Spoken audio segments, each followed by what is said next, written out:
የስልካችን ባትሪ ቶሎ ቶሎ የሚያልቅበት ሜካኒዝም እና እነዚህ ነገሮች እንዴት ማስተካከል እንደምንችል እንመለከታለን። ከላይ ስክሮል በማድረግ ሴቲንግ ላይ በመግባት ወደ ሴቲንግ ከገባን በኋላ ስክሮል ወደታች በማድረግ ባትሪ የሚል ዚሶን ክሊክ እናደርጋለን። ይሄኛው ከሌለ ሰርች ባር ላይ በመሄድ ባትሪ ብለን ሰርች ማድረግ እንችላለን።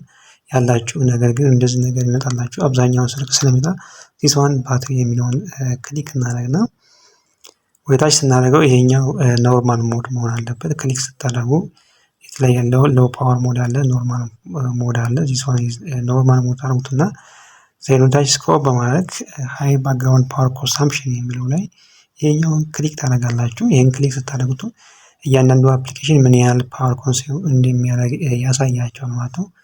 ፎር ኤግዛምፕል ኢሞ ዚስ ዋን 9.6 አምፐር ያደርጋል ማለት ነው። እንደምታዩት እዚህ ጋር እነዚህ ነገሮች ኦን ከሆኑ እንደዚህ አይነት ነገር ከሆኑ እነዚህ ዲሴብል መሆን አለባቸው። እነዚህ ነገሮች ኤኔብል ከሆኑ ባትሪያቸውን ቶሎ ቶሎ እንዲያልቁበት የሚያደርጉ ሜካኒዝም ስለሆኑ እነዚህን ሁሉንም ነገር ዲሴብል ማድረግ ይጠበቅባቸዋል። እንደዚህ አይነት ነገሮች እና ሌሎች ነገሮች እንዲደርሳችሁ ሰብስክራይብ ማድረግ እንዳይረሳ።